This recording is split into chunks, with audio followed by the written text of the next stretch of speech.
CosmicRadio.tv. Cinematalkraphy. Here, I'll do it. Here, I'll do it. Welcome to Cinematography. I'm your host, Roberto Vegas, joined by... Hi, my name is Brandt Hughes. God, it's been a while since we've done that. It's been a hot minute. What is it with you in saying hot minute? Where'd you get that? Because I do the whole it's been a while, and you do it's a hot minute. I keep it real, Roberto. You keep it real? The realest. Only on cinematography. Well, today, we're talking about Spectre. We just got out of it about... It's a James Bond film. Yes. 007. What's interesting about this version is that typically Bond films are kind of self-contained. Like they all sort of have this, but there's been this narrative arc with the past four ones, starting off Casino Royale, sort of the reboot, if you will, with Daniel Craig, and then ending now with Spectre. I saw Casino Royale, I saw Quantum, I saw Skyfall. This has been kind of interesting Bond arc, I think. I think I've actually dug this director, and Sam Mendes. he's done an amazing thing. I mean, like I really want to also who his DP is, the director of photography, because all of these films have been gorgeous in each and individual ways. And I think there's been kind of an interesting movement, sort of, I guess, kind of small scale, with the kind of recent upsurgence of like a sleek modern spy kind of thriller sort of thing. What with like the new Mission Impossibles, those are pretty cool. The new James Bond films, those are pretty cool. What I like about this arc has been is that there's still been this like tech thing, whatever, and kind of trying to modernize it. But a lot of them still harken back to the Sean Connery movies. Like Daniel Craig to me always reminds me more of a Sean Connery-esque Bond. It's less about the gadgets he has and all that stuff. In fact, a lot of the times they're becoming throwaway gags. Like I remember in Skyfall, the fact he had this gun will only respond to to your touch as you shoot it. It's it's activated only for you, Bond. And that all that led was just someone just wouldn't shoot him. Like they never really invested anything else. Like he left the gun behind and walked away and didn't even fire.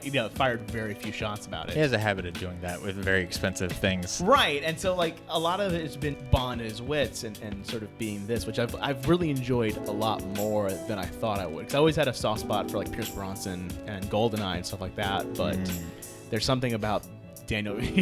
Man, I did not like those movies. I have a soft spot for them, but that's just because they're not. I mean, they're not great. Like, trust me, in hindsight, Tomorrow Never Dies, not a great film. The World Is Not Enough, not a great film. You said it, not me. Die Another but Day, I agree. Really not a great film. GoldenEye is a little bit better of a film, but that's only because it's like the Cold War is over. What does James Bond do now? Who does he fight now when the Cold War is done? I always did like how Tomorrow Never Dies, the villain of that was like, if Steve Jobs and Bill Gates had a kid and that kid turned out evil. But let's get talking about Spectre. And of course, as typical, we go spoiler complete. So if you have yet to see the film and you don't want to be spoiled, pause, deal with it. Watch the video or pause, go watch Spectre. And that my initial take, it's good. It's well worth a watch. Probably not better than Skyfall in my opinion. Yeah, I'm on the same page. That's the quick gist of it. So let's dig into the film. It was me, James. The author of all your pain.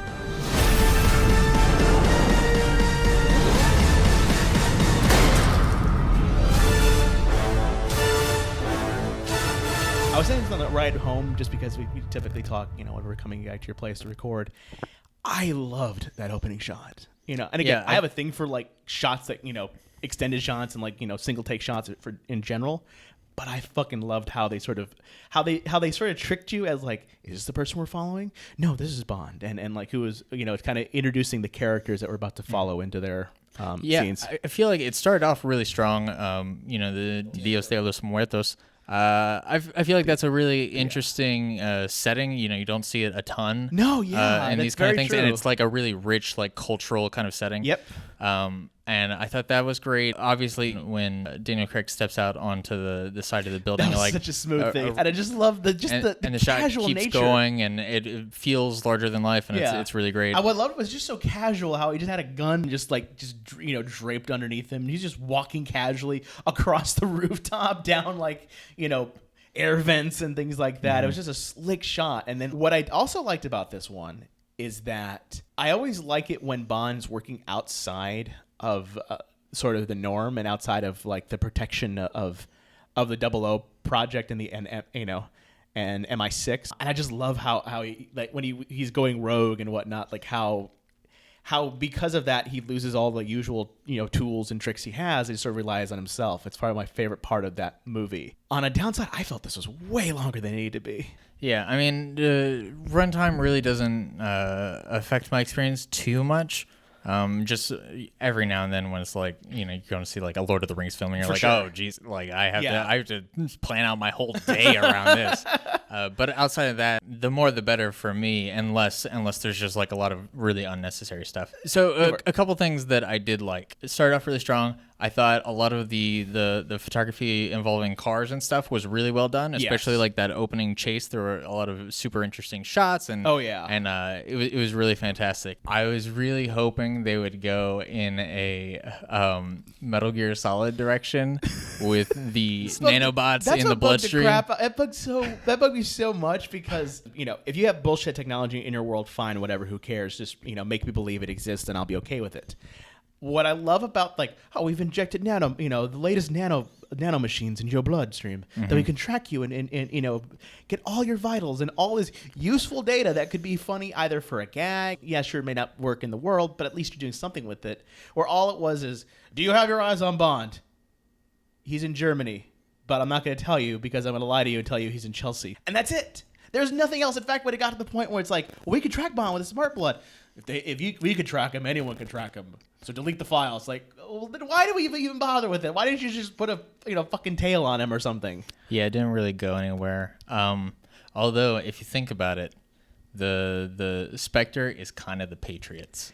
So it sort of was a little bit Metal Gear Solid. I did like the fact that when it came to Spectre, that all the other villains had been part of Spectre and all working for Blofeld, which was played by Christoph Waltz. Which is it was so I didn't realize it was him until going into it. I was like, oh, that's already awesome. I'm already in the villain for sure. Yeah, and I liked that he wasn't too.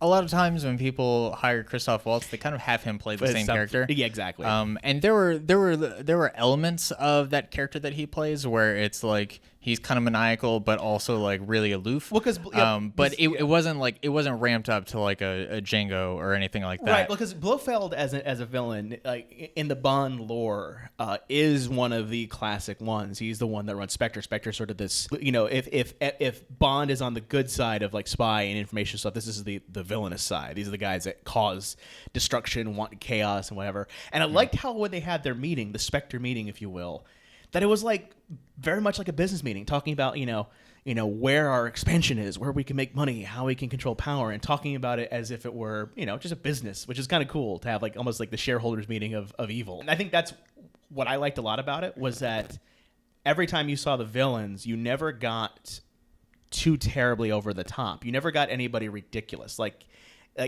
yeah, it might be a bit interesting. Like, what would why would you have everyone gather data? But that's sort of the modern era. The modern era is now is all about surveillance and gathering data. And I liked how they went that angle. But I liked how, again, it never felt like over the top. It was just like when Christoph Waltz came into the scene, he wasn't revealed. He was in the shadows, whatnot. He's like, don't let me interrupt you. And they start talking about their expansion and everything. Like, it was really cool. I also liked the fact that there was a little bit of backstory as to how Blofeld and Bond knew each other. That there's a little bit of animosity to them, and there's sort of a reason why, as crazy as it sounds, that this figure has done nothing but destroy Bond's world. Mm-hmm. Although I felt like it was revealed kind of around the same time that we find out that like, oh, all of these people are connected to the Spectre, and so for me it felt a little like they're making a lot of connections that I'm just like taking their word on. So it didn't feel like super impactful for me. It felt like kind of a cool idea, but I just don't know that it was completely executed well enough to make me like really care. Right. I dug it. I dug it enough because I always like the idea. Like I said, this is that one Bond film that connected all that. Typically Bond films are self-contained. Mm-hmm. These last four have had some sort of story thread arc Not just reoccurring characters, but the fact that, M's death happened in Skyfall is referenced in here.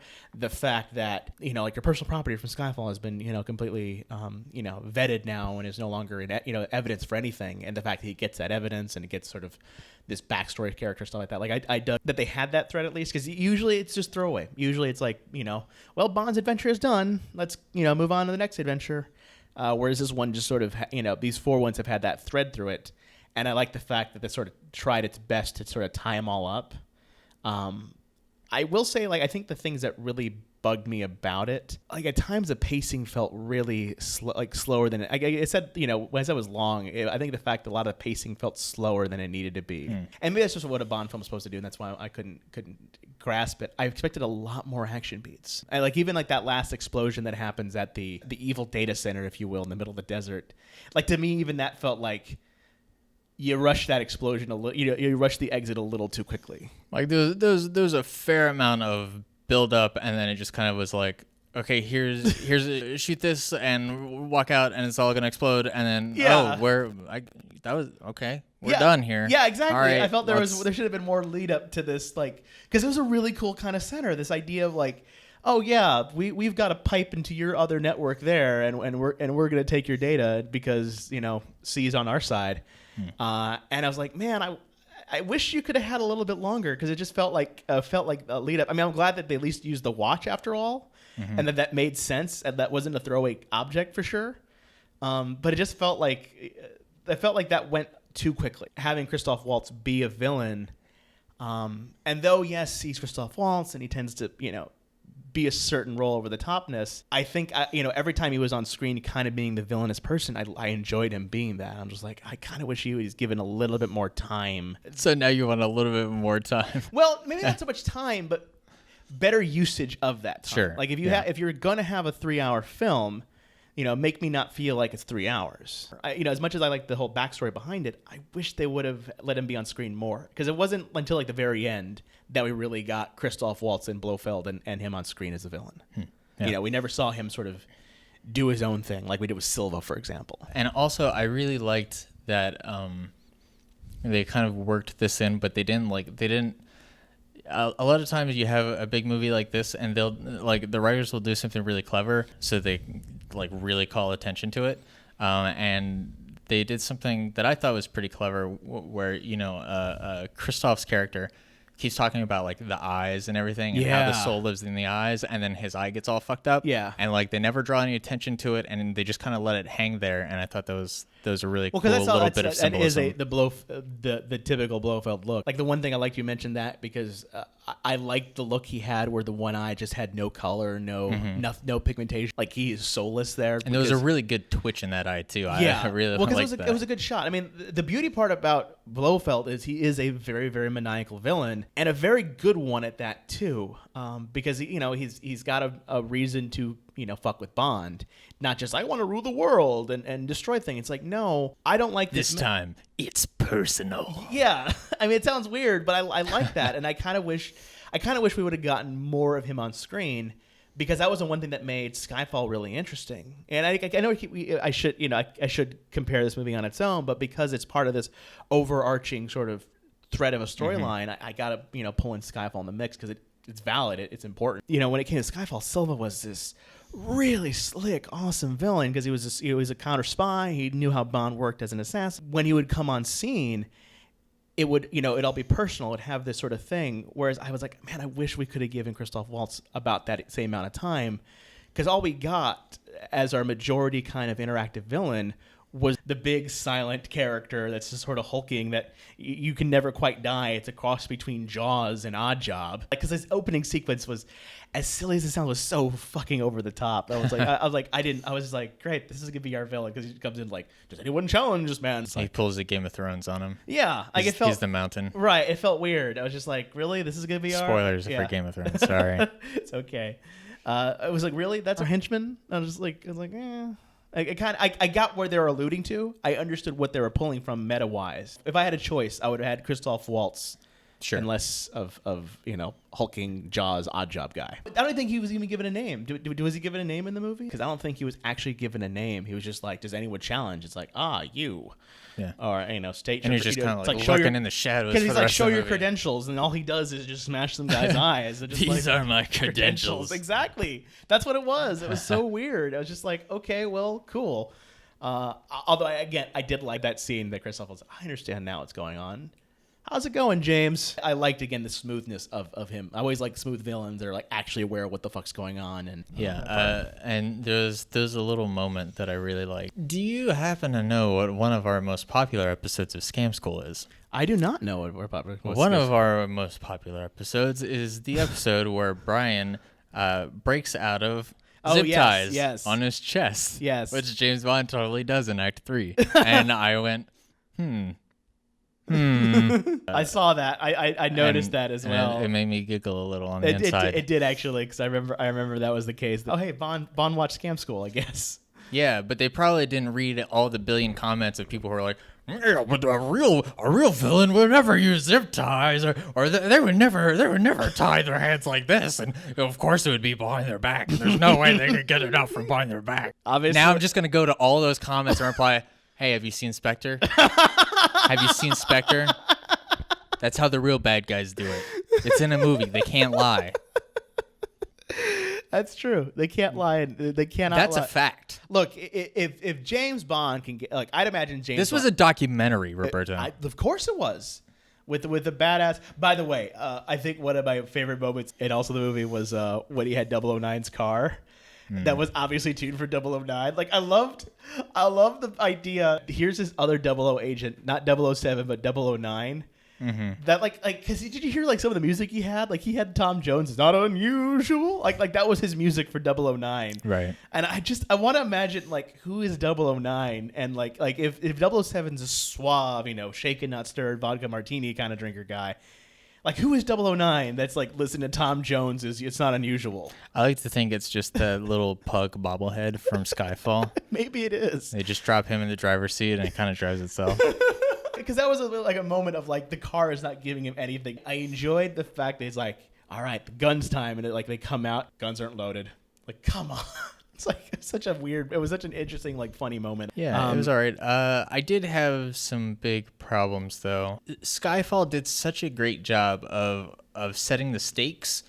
Yeah. And I felt like they didn't necessarily do that in this film. Like, I felt like, oh, well, everybody's just kind of invincible. Yeah, I will say like, James Bond gets holes drilled in his head, and he comes out and he's like, whatever. Yeah, it's fine. You're absolutely right. Whereas like Skyfall, he gets shot like in the Opening cold sequence. open. Yeah. And he's out of commission for months. Yeah, he's like he has a hard time like psychologically dealing with how his body is failing him. Well, that was the cool part about that. That's what made Skyfall so interesting, was that here is a broken hero.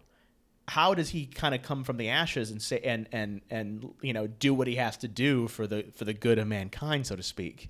Whereas this one was sort of all right, I think the only psychological it got was how do you walk away from a life that you've known you've known forever? How do you walk away from being essentially a killer and deal with regular life?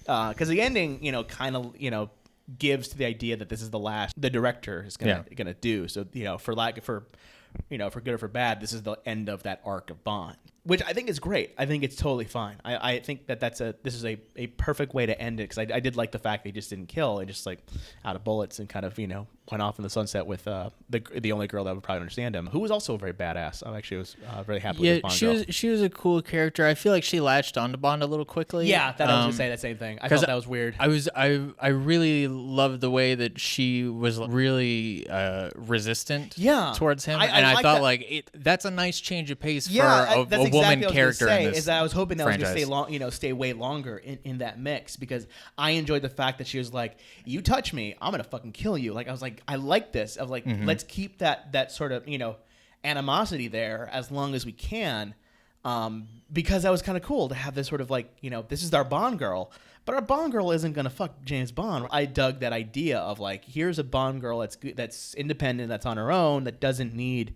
James Bond. She don't need no man. Right, because then it goes quickly because they take care of the assassin who I think came back at the last scene, if I'm not mistaken, like as they're kidnapping Bond. I think he was still there alive, and I like how they do that. And he's like, so what do we do now? And they just start making out. It's just like, right, because that's the joke, is that that's what happens. But it would have been way cooler had it been like, so what do we do now? And they're just like popping back a beer or something like that. Yeah, and they almost had me fooled there, because the real turn for her character is when he's getting the holes drilled in his head, and like she really shows her affection for him. And I thought at the time that felt a little disingenuous to me, because it's like, oh, she kind of like did this weird flip-flop on emotions, and then the next scene she's like, oh, I'm saying goodbye. Oh, that's clever. She was showing emotions in the last scene to kind of stall for time, because she cares about him, but like she's not necessarily in love with him. And I thought that would be a cool approach, but then she comes back again and she's like, psych, we're gonna be happily ever after. Right. It was weird, it was strange, and because I liked her original motivation. I liked the original motivation of like, I'm coming with you. It's like, why?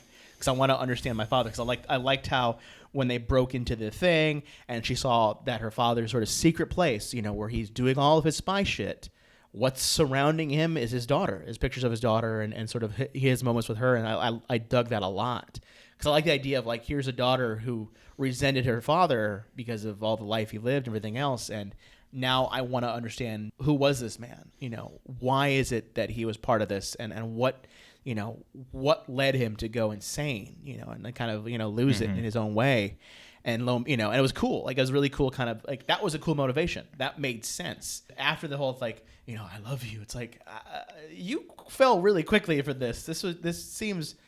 It felt very typical Bond girl-esque, and I was really liking the fact that this might have not been your typical Bond girl. So obviously Skyfall really resonated with me. Right. And this resonated less, but I enjoyed it. Like, it was fun. Right. This movie still has like the classic core component of James Bond, which is it has that sort of frenetic MacGyver, like when shit starts hitting the fan, like you said, like he's able to kind of use his wits about him and make things happen that you might not expect. And I feel like those really shine in certain key scenes. But everything that connects those key scenes, all that ligature, all that fibrous tissue that is connecting like the interesting parts, I just felt kind of fell flat. Whereas in like Skyfall, I was really interested, at the very least, by like the places they were at and some of the stuff that was happening. Yeah. And I think maybe even doubling back to the stakes, like I think a lot of that is because, I felt like for once James Bond was mortal and could fuck up and could die. Right. And so I think that's the big thing, is that anything that's driving his motivation is then interesting to me, because he has something to fight for. And it's not like, oh, it's because it's this girl that you met last week who you really care about, I guess, which also didn't fully land on me, because he cycles through so many women. Right. And every time they try to make it feel like, oh, but this is the one. So like in this movie, when it's like, oh, there's a lady that he cares about, to me, it's like, yeah, but he cares about all of the ladies. Right. And I think ultimately a lot of that has been because if we take the whole thread of the idea, the concept of this is that anybody that's around Bond tends to die. All the women he has cared about, or all the people he tends to care about, has died. His parents have died, everything else like that. But we start Casino Royale, the girl he's going to hook up with dies. Well, we go on to Quantum, same thing happened to her. We go on to Skyfall, obviously, M dies, and now we have this one where, she didn't die, obviously, at the end, but it was weird, because you're absolutely right, because I didn't get that connection. Overall, I enjoyed the film, like we've said before. I did love Skyfall a lot more. I much like you, I enjoyed the stakes. I enjoyed the fact that it's, that was just, that, because this was a beautifully shot film. A lot of those shots didn't feel like they needed to be there. like as opposed to just like, oh, it's a beautiful shot. Like, because there's a lot of great scenes and awesome scenery and things like that. Like I will say what I liked a lot of times is that they didn't use a lot of backing music for like action sequences. They just kind of had silence. Like in the train sequence, all you heard was just the moving of the train. That was kind of cool on that. But I mean, overall. Oh man, I just remembered how great that helicopter fight was. Yeah, that was really exciting. I really liked the whirring sound Yeah, that's design. why like a lot of sound design was good, Also like there were moments in that fight where I felt genuine peril. Right, and like when the helicopter is nosediving. Like I don't have a problem with heights, but I kind of have a problem with falling. Well, I didn't realize that kind of fucked me up a little bit. I didn't realize you could actually roll a helicopter. Like that was really fucking cool. I think for me the problem was those scenes were so few and far, but few scenes that a lot of the moments of like solace of like kind of trying to build the story just never resonated with me a lot. I mean, it was a cool story. I like the idea and the concept of it. If I'm like, man, if you had just sort of expanded here more, if you had just dropped this, if you just kind of kept this going a little bit longer, and maybe not even have the girl meet with Bond or like get into love sequence. Maybe he just wanders off with the girl and starts building that relationship and starts showing that he can change as a person, because that was the idea behind it, was that he didn't kill him, so he's like he's changing, he's becoming whatever whatever the next cycle for this character is. The idea of how do you walk away from being the thing that you were kind of bred into being, the assassin. How do you go away from being this mass killer and sort of fade into obscurity, and then how do you connect with a human being? Like, who's the one that's going to actually understand you? And yeah, for sure it's going to be the daughter of an assassin, but I dug the idea of like maybe they wouldn't have hit it off right away. It's just like have that little bit longer, do a little bit more low feel, because I felt like that was rushed for the sake of just having this weird beeline story of like how times are changing and the 00 project's this dinosaur of the modern era. Just like, I mean, you've already hammered that into us a couple times. We don't need it a fourth time. You can kind of quickly get that there so that we can actually get to the cool stuff of like James Bond learning about that it's not quite all good, that it's actually someone else is pulling the strings, making sure certain things happen in a way to get people, because I like the idea of like terror being this like, we gotta move quickly, we gotta add all these stuff and had surveillance and whatnot. And it's like, yes, surveillance, all that kind of stuff. Like I like that sort of shadowy underfigure, but I felt that they could have expanded upon the characters in that shadowy underfigure a little bit more. Like I almost wished that we had gotten another Spectre film, or learned about Spectre, like a hint of it in like Skyfall, or I mean, we heard about a little bit in Quantum, but not like anything important, and start learning that not everything is as it seems. And again, I realize we keep harkening back to the other films, because again, it's all part of the same thread this time. When you have a movie that's referencing within it the last Bond film that happened in a very, very bold way of like, yeah, when M died, she left me a message to go take care of this, and it's just like that hasn't happened in a Bond film. It's typically the other movies don't really factor in. They just sort of happen and they move on. Because of that, we have to compare it to Skyfall. We have to kind of say that. And because Skyfall did this sort of, like you mentioned, just made you feel like Bond could actually lose this time. Whereas this time, I didn't have that feeling. It's more like, how did Bond get out of this mess again? I will say this. I did like how they gave Q a little bit more. I like how they gave all the other like secondary characters a little more screen time as well, and they kind of had each one of them have some sort of moment in the movie. Like even M had like a moment of like, I love that line. Now we know what M stands for. Moron. Click. Now we know what C stands for. I figured just like cunt or something else a little bit more vicious, but just the fact he took the bullets out careless, like you really think I'm gonna let you have a loaded gun in there? You think I didn't clean that out the first time? Oh, also, go for it. Felt like they were a little cheeky with some of the callbacks. Like they tried to do like what Skyfall did, where they're like, "Hey, check out this old James Bond car," and it's like, yeah, you already did that. I felt Skyfall was way more effective because it made more sense of like him busting out his old car. And also on some level to me, like Skyfall felt like the first like really genuinely modern James Bond. Yeah. Well, like there were steps taken to push in that direction prior to that, but I felt like Skyfall is where it all came together. Yeah, because Casino Royale was the first push into that, which I enjoyed, but it was the idea that Casino Royale was not only this Bond's first mission, but it was also the actual like first book of James Bond, so that's actually his like first being a 00 agent. And so yeah, you're absolutely right. Like Skyfall was the epitome, but this was just like, we have a lot of callbacks, and though I'm enjoying a heck of a whole lot of them, I'm enjoying certain, little sneaks, sneaks in here and there, like the idea that Blofeld, his cats, which is a very, obviously spoofed in Austin Powers and shit like that. Right. But it was enough where I was like, okay, I don't need all this. I'm okay. I was okay with it, but I understand where it's just like, maybe pull back a bit for sure. Brandt, where can people find you online, sir? You can find me on Twitter. I'm at Gatowag, Gatowag. And of course, you can find me. I'm at Vincent404. They're on Twitter. And if you want to comment to both of us and let us know what you thought about this review, hit the comments below. Or you can hit us up on Twitter at Cinematalkraphy. We both watch that account very vigilantly and respond to stuff. We also respond to comments all the damn time on the channel and whatnot. Or you could email us if you like email. At Cinematalkraphy@gmail.com. There you go. And that's it for this week. So tune in next time. But as always, keep watching films. I don't know. We don't have a slogan. Ba-da, ba-da. Ba-da. Ba-da-da.